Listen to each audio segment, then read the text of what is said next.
मैं किसी के साथ ज्यादती नहीं करना चाहता था। कितना बेबस है ना हमारा प्यार।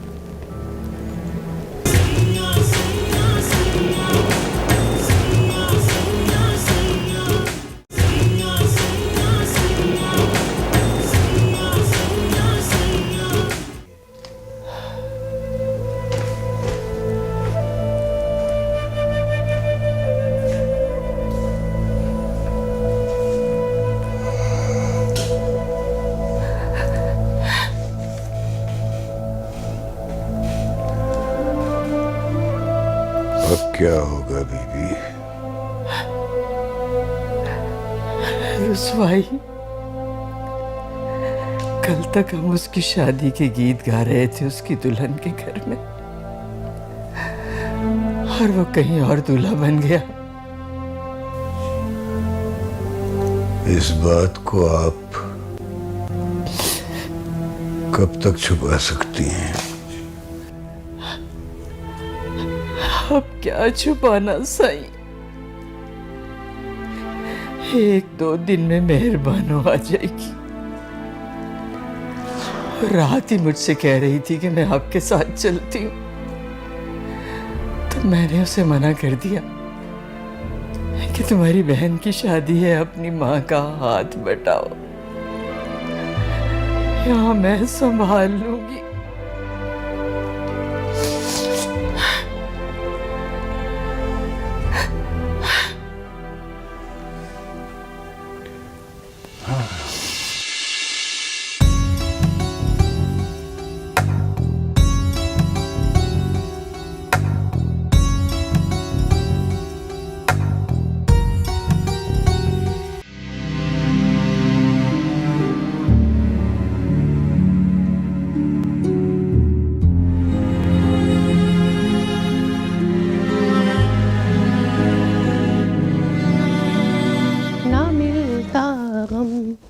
तो बर्बादी के अफसाने कहाँ जाते, अगर दुनिया चमन होती तो वीराने कहाँ जाते, ना मिलता गम।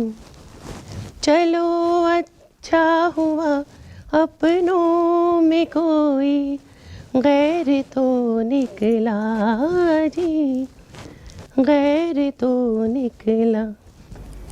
चलो अच्छा हुआ अपनों में कोई गैर तो निकला जी, गैर तो निकला। अगर होते सभी अपने।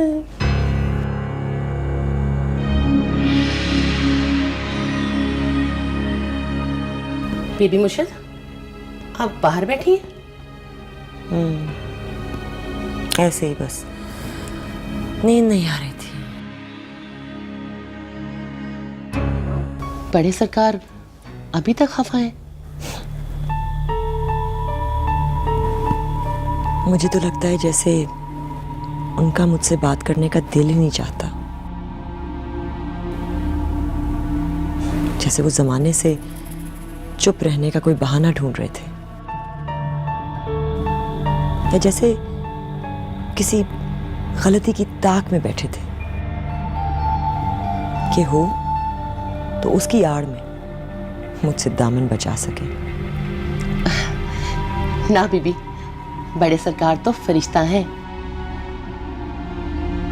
ये तो वो जो लड़की है ना नूर अफरोज, वो बड़ी मकरील है। उसने बड़े सरकार पर पैंतरी डाली तो उनका दिल नरम पड़ गया, और उसे गुड्डी बीबी के कमरे में सुलाने की कोई जरूरत नहीं है। वो गुड्डी बीबी के साथ सोती है ना तो सरकार को अपनी बेटी जैसी लगती है। साईं तो कहते हैं कि उसका मुरीद खाने में रहना मुनासिब नहीं है क्योंकि वहाँ मर्दों का आना जाना होता है। तो वो कौन सा पीरों की बेटी है, 2 पैसे के मुरीदनी की बेटी है। ऐसी लड़कियां 100 पर्दों में थोड़ा चलती हैं। बड़े सरकार को कभी घर के मामलों में बोलते देखा है? ये सब उस लड़की के गुड्डी बीबी के साथ रहने की वजह से हो रहा है। लेकिन इस तरह तो लगेगा ना कि मैं उसके पीछे ही पड़ गई हूँ। अभी रहने दे, कुछ दिन ठहर के खामोशी से उसे मुरीद खाने भेज दीजिए। बड़े साहब को पता थोड़ी लगेगी ये बात। और ये कौन सा हमेशा के लिए आई हैं, इस तरह हम जाने की तैयारी भी कर लेंगी। वैसे माँ तो उसकी सीधी लगती है। बड़ी सीधी। अम्मा काली, आपा बता रही थी कि कोई 20 साल पहले मेरे हिस्से की कोई अंगूठी थी जो इसने चुरा ली थी और तूने पकड़ ली थी। कौन सी अंगूठी थी वो पता नहीं, बड़ी सी गोल वाली थी। मैंने उसके बाद फिर उसे देखा नहीं बीबी। हो सकता है ताई अम्मा ने तुड़वा दी होगी, लेकिन ये भी कैसे हो सकता है कि ताई अम्मा ने मेरे लिए, मेरी मुंह दिखाई के लिए एक चीज रखी हो और फिर उसे तोड़वा दिया हो। वो आप सरकार से पूछिएगा। अम्मा काली, मेरे बहुत से सवालों के जवाब में मुझे सिर्फ खामोशी मिलती है, और आजकल ये खामोशी बहुत तवील हो गई है।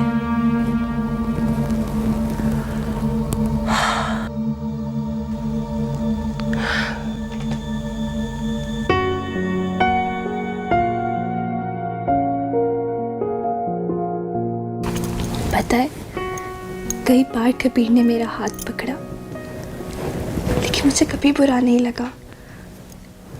कभी उसके छूने के बाद मेरी कलाई पे अंगारे नहीं चले। मुझे तो आज पता चला कि छूने की भी जुबानें होती हैं। कोई लफ्ज़ बहुत गंदा होता है, बिल्कुल जैसे गाली। अच्छा सुनो, कबीर तुम्हें छूता भी था? मेरे मामू का बेटा है, मुझसे प्यार करता है। कभी गुस्से में या जज्बाती होकर हाथ पकड़ लेता था, मगर मुझे उससे कभी घिन नहीं आई। बल्कि आज तो वो मुझे बहुत याद आया।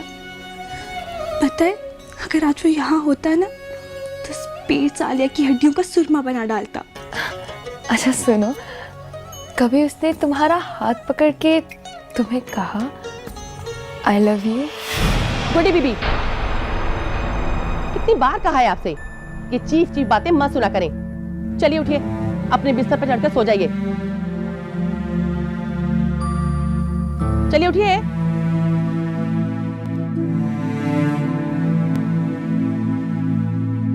जी बेशर्म लड़की है, 100 बार कहा है ना कर वाहियात बातें, बच्ची की ज़हनियत खराब होती है। मगर नहीं, इसको तो पता ही नहीं चलता कि कहाँ रह रही है। इंसान जहां रहता है ना, वहां के अदब अदाब भी अपनाता है।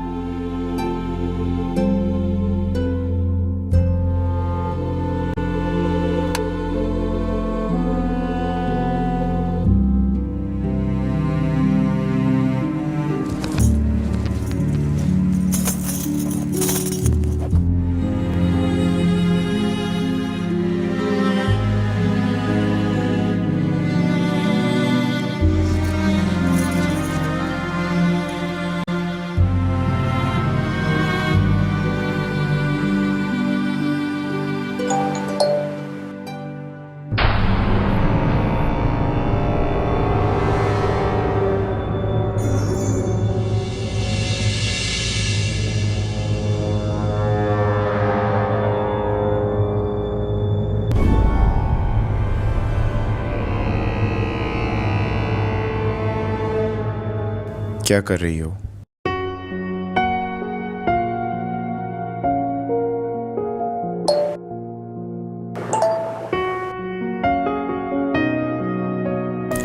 आज तुम बहुत याद आ रहे हो।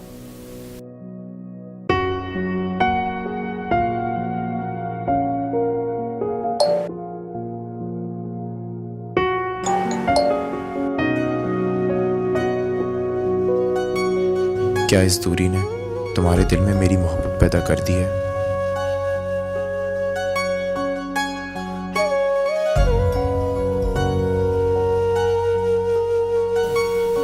मोहब्बत का तो नहीं पता, मगर कदर जरूर पैदा करती है।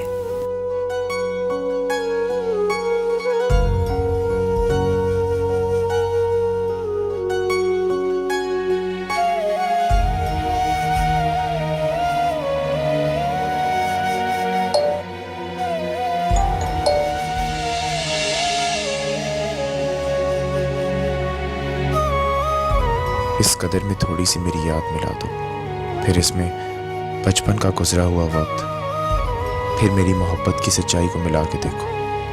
शायद ये सारी चीज़ें मिलकर मेरे लिए प्यार बन जाएं।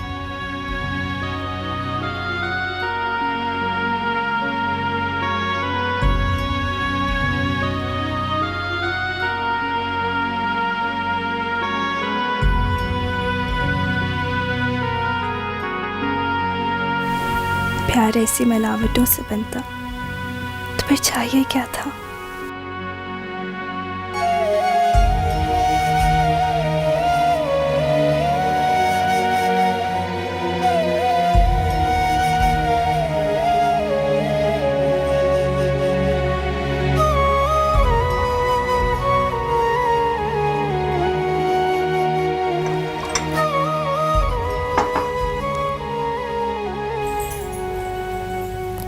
सरकार,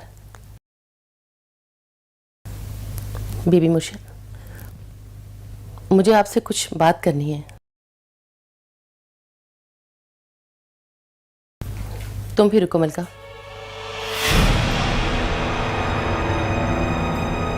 सरकार, बीबी, आपने गुड्डी बीबी की जिम्मेदारी मुझको सौंपी थी। मेरा फर्ज बनता है कि मैं आपको उनकी शख्सियत में होने वाले बदलाव के बारे में गोशगुजार करूं। इसकी लड़की अपने आशिक से मुआशरा करने से बाज नहीं आती। हमारी गुड्डी बीबी जवान हो रही है, उनकी ज़हनियत खराब होती है। वो इसकी लड़की से अजीबो गरीब से सवाल पूछती हैं। वो आई लो यू वाले आई लो। सरकार, आप इसकी बेटी को गुड्डी बीबी के कमरे से निकालकर मुरीद खाने भिजवा दीजिए। सरकार, सारी रात उसका फोन टू करता है। वो यहाँ से कुछ लिख कर भेजती है और वहां से जवाब आ रहे होते हैं। तुम कैसे कह सकती हो कि दूसरी तरफ कोई मर्द था? हो सकता है कि दूसरी तरफ उसकी कोई सहेली वगैरह हो। फिर तो मसला ही हल हो गया ना सरकार। मैं उसे बुलाती हूँ, आप खुद पढ़ लीजिए। बुलाओ उसे। जो हुक्म सरकार।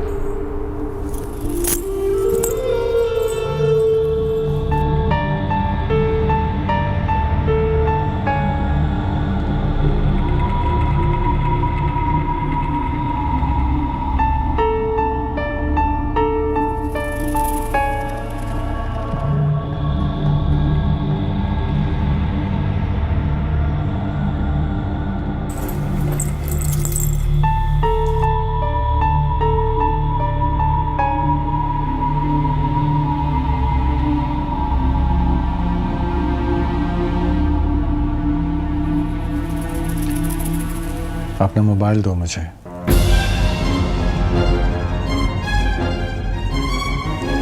तुमसे कह रहा हूं, मोबाइल दो अपना। जी मेरे पास नहीं है। कहाँ है? वहाँ गुड्डी बीबी के कमरे में। लेकर आओ।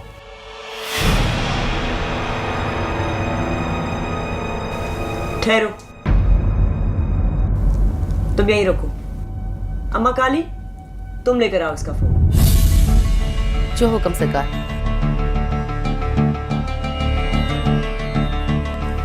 रात को किससे बात करती हो? अपने मामू के बेटे से, बड़े सरकार। ये जानते हुए भी कि तुम्हारी माँ को तुम्हारी वहां शादी मंजूर नहीं। बाबा, वो इससे सच्ची मोहब्बत करता है। आप इसकी शादी उससे करवा देना। गुड्डी, ये क्या तरीका है? बाप के सामने इतनी वाहियात गुफ्तगू करोगी? मैंने ऐसा क्या कह दिया है?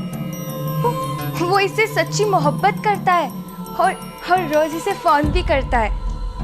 बाबा, अगर आप साथ देना तो इसकी शादी उधर हो सकती है। चुप करो, बेशर्म लड़की। ठीक कहती है अम्मा काली, ये लड़की तो तुम्हारा हशर नशर कर देगी। जाओ अपने कमरे में। एक तो पता नहीं आप लोग कौन से दौर में रहते हैं। लड़के लड़की का एक दूसरे से मोहब्बत करना कोई बुराई नहीं है। और जब लड़का लड़की एक घर में पल भर सकते हैं तो मोहब्बत होने के ज्यादा चांसेस होते हैं। अच्छा, तो तुम्हें लगता है कि लड़का लड़की का खुलेआम मोहब्बत करना ठीक है? मुझे अंदाजा नहीं था साईं कि आपकी दी हुई छूट और इस लड़की की मिली हुई सोबत गुड्डी का ये हशर करेगी। जाहिरी बात है, जो बात इसे इसके लिए ठीक लग रही है वो कल को अपने लिए भी ठीक लगेगी। तुम जाओ अपने कमरे में।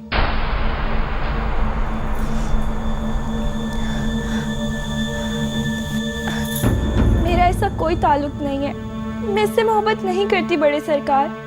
बकवास मत करो, तुम्हें शर्म नहीं आती? इतनी बड़ी बड़ी बातें करी हो साईं के सामने। ऐसी बातें तुम्हारे खानदान में होती होंगी, हमारे यहाँ नहीं होती।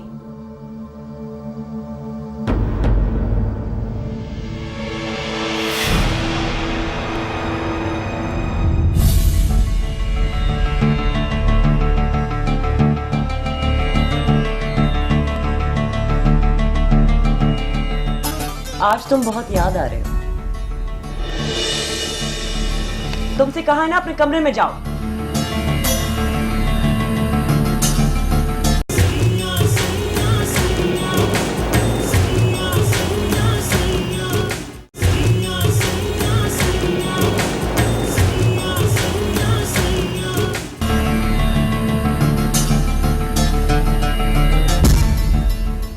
कबीर का जवाब आता है कि इस दूरी ने तुम्हारे दिल में मेरे लिए मोहब्बत पैदा कर दी है। नूर अफरोज का है कि मोहब्बत का तो पता नहीं, लेकिन कदर जरूर पैदा करती है। कबीर का जवाब आता है, इस कदर में थोड़ी सी मेरी याद मिला दो, फिर बचपन का गुजरा हुआ वक्त और मेरी मोहब्बत की सच्चाई मिला के देखो। इन सब चीज़ों को मिलाकर शायद मेरे लिए प्यार बन जाए। अब नूर अफरोज जवाब देती हैं, प्यार अगर ऐसी मिलावटों से बनता तो क्या चाहिए था? ऐसा करो लड़की, तुम अपनी माँ के साथ वापस मुरीद खाने में शिफ्ट हो जाओ, क्योंकि तुम इस लायक ही नहीं हो कि हमारी बेटी के साथ रह सको। मोबाइल।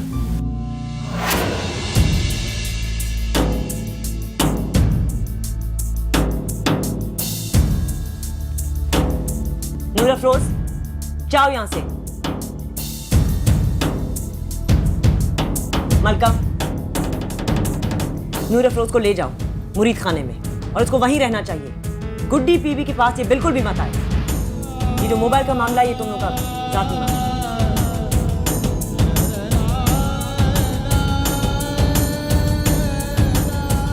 रुको, तुम लोगों का मुरीद खाने में रहना मुनासिब नहीं है। तुम नीचे गेस्ट रूम में शिफ्ट हो जाओ। और सुनो, ये मोबाइल तुम अपने पास रखोगी, इसे अपनी बेटी को मत देना।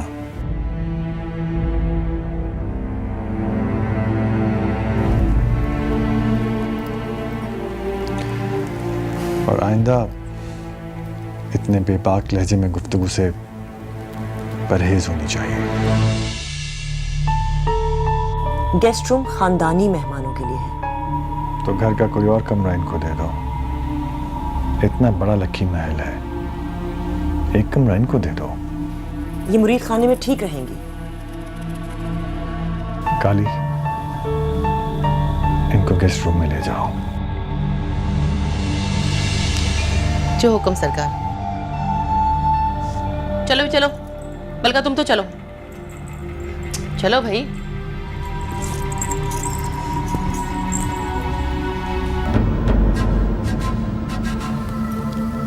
मुरीदियों के सामने मेरे ही घर में मुझे बेइख्तियार कर देना, ये क्या अंदाज है आपका?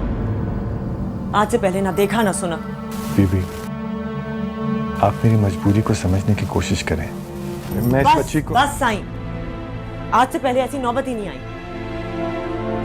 लेकिन हर मियां बीवी के ताल्लुक में एक ऐसा वक्त आता है जब शौहर और बीवी दोनों किसी ना किसी मौके पर एक दूसरे की अहमियत दूसरे पर जता देते हैं। आज आपने मुझे मेरी औकात बता दी। शादी से लेकर अब तक सारी खुशफहमियों के नकाब हट गए। आपके दिल पे ना सही, इस घर पर राज करके मैं खुश रहा करती थी। लेकिन आज मुझे पता चल गया कि इस घर में भी मेरी वही हैसियत है जो आपके दिल में है। बेवकत, गैर अहम, गैर जरूरी।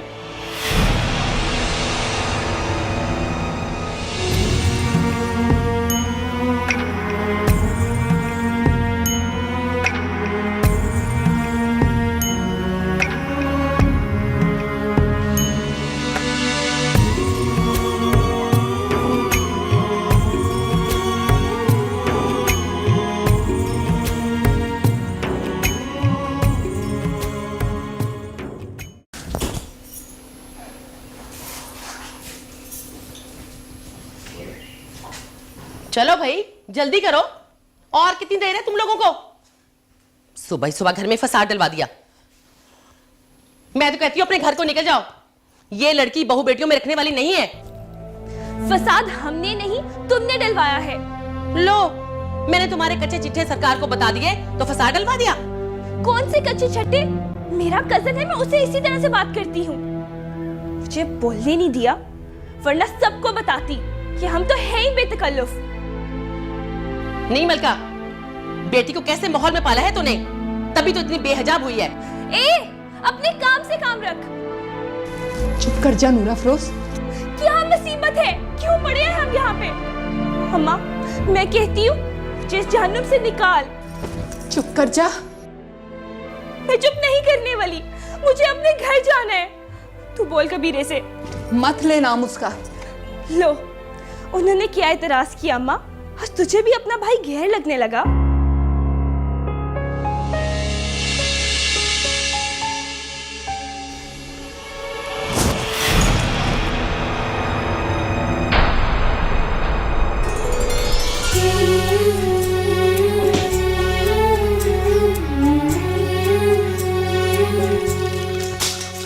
अम्मा, ये क्या कर दिया? अब हम घर बात कैसे करेंगे? नहीं जाना घर, नहीं रखना रास्ता। ये तेरा आखिरी आसरा भी मैंने आज खत्म कर दिया है। खामोशी से सामान उठा और मेरे पीछे आ।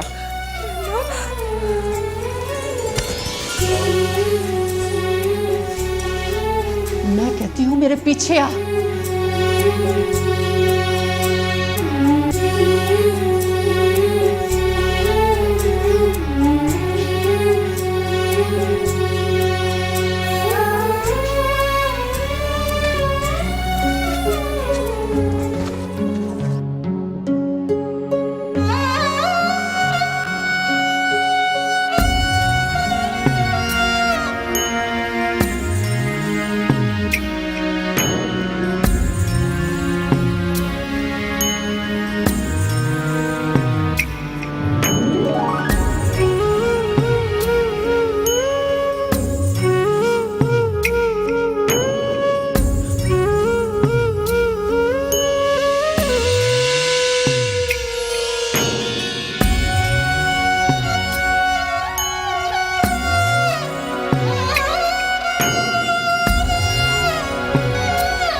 तेरे सदके बलम न कर कोई गम, ये सामा ये जहां फिर कहाँ हो। तेरे सदके बलम न कर कोई गम, ये सामा ये जहां फिर कहाँ हो। तेरे सदके बलम। जाओ माँ काली, मैं नहीं बात करती हूँ तुमसे। पूरे घर में एक ही तो सहेली थी मेरी, निकलवा दिया ना उसे भी कमरे से बाहर। अम्मा अलग नाराज है, हम बस सुबह से बाहर जाकर बैठे, ये सारा हंगामा ना सिर्फ तुम्हारी वजह से हुआ है। ना मेरी गुड्डी बीबी, मैं भला मेरी बच्ची को गलत लोगों में कैसे बैठने देती? वो लड़की बड़ी फितनी है, बिल्कुल भी ठीक लड़की नहीं है वो। आप उसे मुंह ना लगाओ जी। आपको पता है उसकी वजह से आपके अम्मा और अब्बा में अनबन हो गई है। बताओ भला, कभी देखे अम्मा के माथे पर इतने बल और आंखों में आंसू? अब आप बड़ी हो गई हैं और आप हैं बड़े खानदान की बेटी। आपको सेब नहीं देता ऐसे घर की लड़कियों से ऐसी गंदी इश्कियां बातें करना। अच्छा, इतनी फिल्में देखते हैं हम लोग, उससे ज़हनियत खराब नहीं होती? गुड्डी बीबी, फिल्में देखना अलग बात है। जब हम फिल्में देखते हैं ना तो हमें लगता है कि उनमें जो लोग हैं वो किसी और ही दुनिया की मखलूक है। लेकिन अगर कोई आंखों के सामने मुआशका करे ना तो दिल बहकता है, ये सोचकर के मैं भी इंसान हूं, मैं ये सब कुछ क्यों ना कर गुजरूं।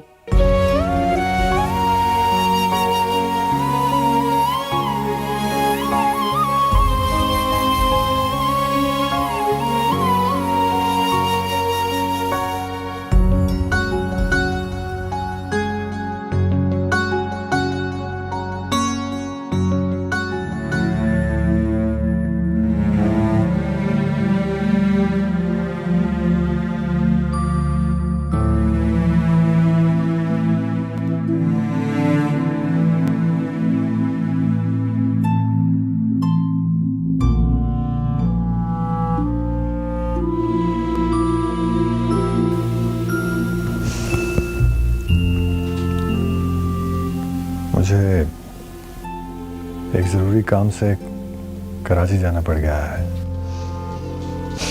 जी बेहतर। कुछ दिन लगेंगे वहाँ। जी बेहतर।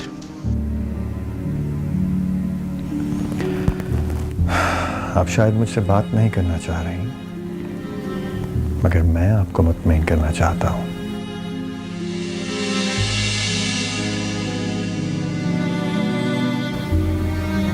मैं चाहता हूं कि जिस तरह आपने मेरी अभी तक की पीरी मुरीदी को समझा है, आज भी समझें।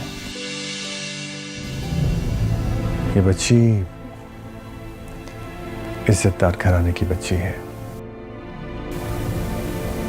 हम लोगों के घर में रहने का मतलब ही ये है कि इस बच्ची की इज्जत महफूज रहे। वहां मुरीद खाने में तरह तरह के मर्द आते रहते हैं।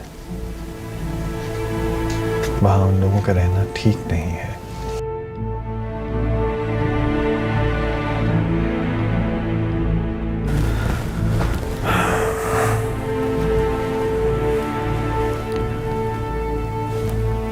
बीबी, ऐसा कभी नहीं हुआ कि आप मेरे फर्ज और मेरे फैसले के बीच में आई हो। देखें, आज अगर मैं आपके खिलाफ जा रहा होता तो नूर अफरोज अभी भी गुड्डी के कमरे में ही रह रही होती। इस मामले में तो मैंने आप ही की बात रखी है ना।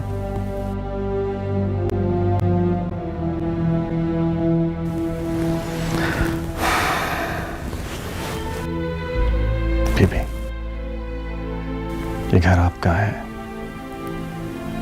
आप इसकी मालकिन हैं और यहाँ राज भी आपका ही है। बीबी, मुझे चाय।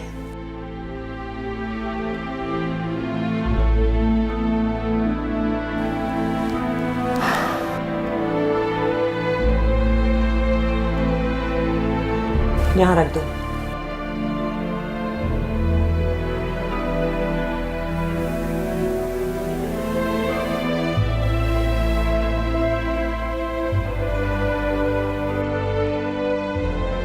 मेरी पैकिंग कर दें प्लीज। मुझे सुबह सवेरे कराची निकलना होगा।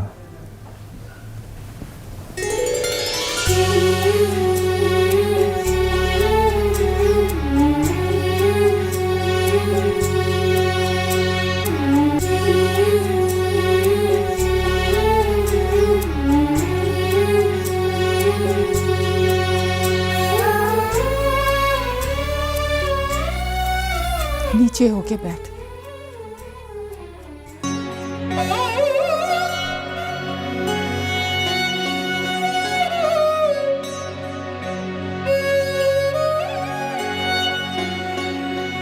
तुझसे कह रही हूं, अपनी औकात याद रख। गेस्ट रूम में हम मेहमान बन के नहीं रह रहे, सर छुपा के पनाह में पड़े हुए। ये तो एहसान है बड़े सरकार का कि उन्होंने हमें यहाँ रहने की इजाजत दे दी। क्या ताल्लुक है तेरा इस घर से?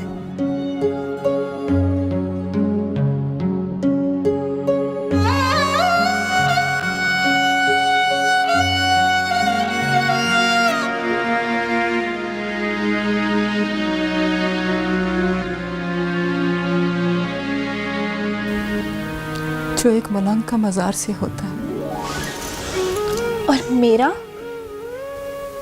जो मेरे साथ है। मैं तेरी औलाद हूँ। और मैं इस घर की कनीज हूँ। जहाँ मैं, वहाँ तुम। तेरे साथ मेरा ताल्लुक और है। तू मलंग बन के इस घर में धमाल डालती रहे। मुझे इस घर से नफरत है। मैं यहाँ रुकने वाली नहीं। मुझसे यहाँ की जिल्लतें नहीं देखी जाती। तुझे तो आदत हो गई है ना अपनी जान जोखिम में डालने की। मैं यहाँ रह के अपने आप को असियत नहीं दूंगी। मुझे नहीं पता इन घटिया लोगों से तुझे कैसी अकीदत है और क्यों अकीदत है, पर मुझे सिर्फ चिढ़ है। मुझे यहाँ का हर रहने वाला एक दरोगा लगता है। ये लकी महल एक जिंदान, और मैं इस जिंदान से एक दिन फरार हो जाऊंगी।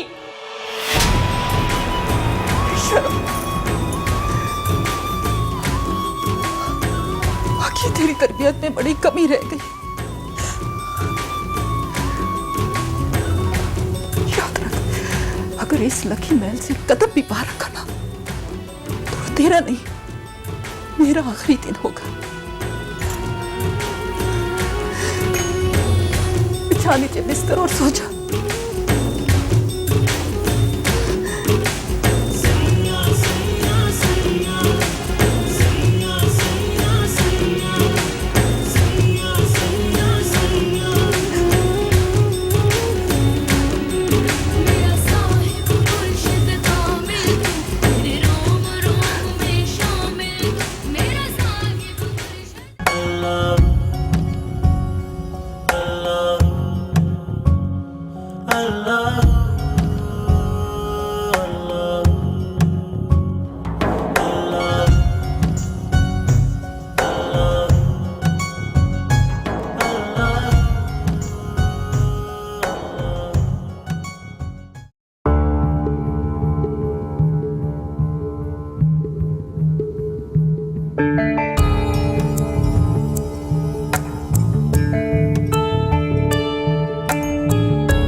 मुश्किल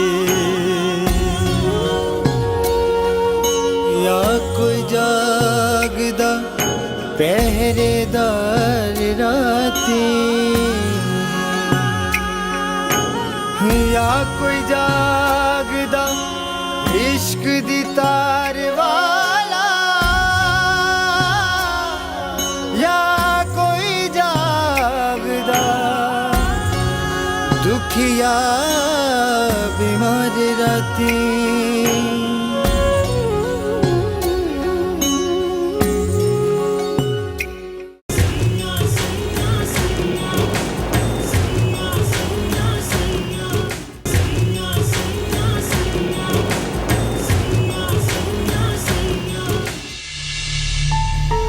हर इंसान तुम्हारे जैसा प्यार नहीं करता, खास तौर पर औलाद का लेन देन का दस्तूर बहुत पक्का होता है।